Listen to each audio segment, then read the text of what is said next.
is lessons learned from the character Priscilla. My subtopic is the I'm Every Woman of the first century.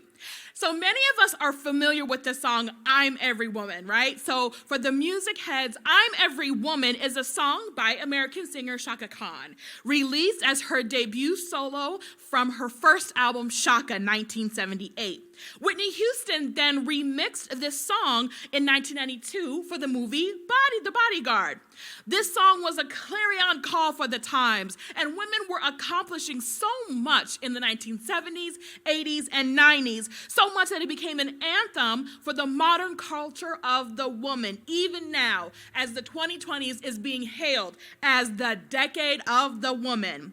I am going to teach for a few moments about the lady who really could write this song about the first century. My subject, again, lessons learned from the Bible character Priscilla, the I'm Every Woman of the first century. So first, a little history that'll help us paint a picture of why she is the I'm Every Woman of the first century. We're in 49 AD. The institution of the church has just started. New Christians and leaders are teaching and preaching the gospel and beginning to plant churches. We've got Paul, we've got Silas and Timothy who are traveling across Asia Minor, and we see Paul traveling to Corinth, where we meet our power couple, Aquila and Priscilla. We're going to learn three things about this I'm Every Woman named Priscilla. She was 1, modern in her marriage, 2, modern in her money, and 3, modern in her ministry. You ready? Let's go. In the book of Acts 18, verse 1 and 2, it states, after this, Paul left Athens, went to Corinth. There he met a Jew named Aquila, a native of Pontus, who had recently come from Italy with his wife Priscilla, because Claudius had ordered all the Jews to leave Rome. This married couple was amongst the first era of Jewish converts into Christianity, and they were modern in their marriage, quite simply because they did everything together as a team, okay? That was unheard of back then. How can we gather that they did marriage differently? Well, for starters, Priscilla and her husband are mentioned 6 times in the Bible, and they're never mentioned apart. That was unheard of. I wish I could preach more on this, but let me just quickly encourage the married couples of today. Like Priscilla and Aquila, you are better together. I know it's tough to get through tough times, to operate as a unit. It's so tempting to go back to the way things were, doing things on your own. I'm going to do me, that attitude. But you know what? Go back to doing things together, because in this season, you're going to revive a special season if you do it together. You are better together. A little encouragement for my married couples.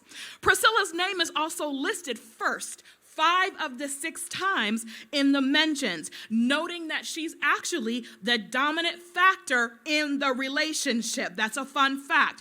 This listing as her as first suggests that her maiden family was a higher class than her husband. She had more resources. She had more money.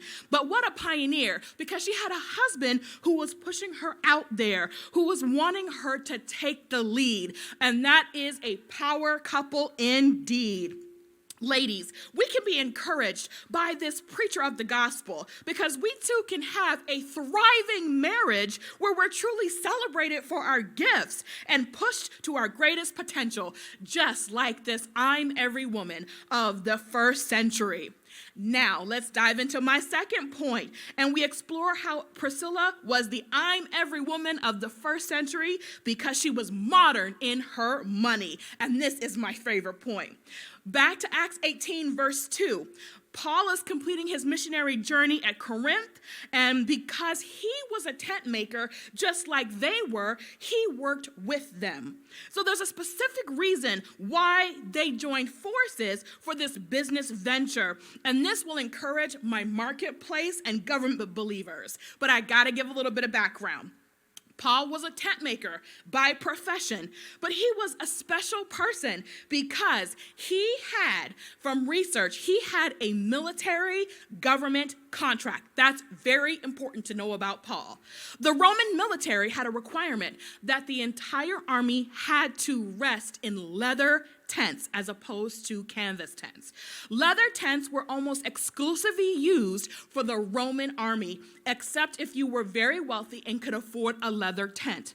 So Paul had taken his federal government contract money, and of course, which was used once to kill Christians, now to fund the church and expand Christianity. That's an amazing point to note.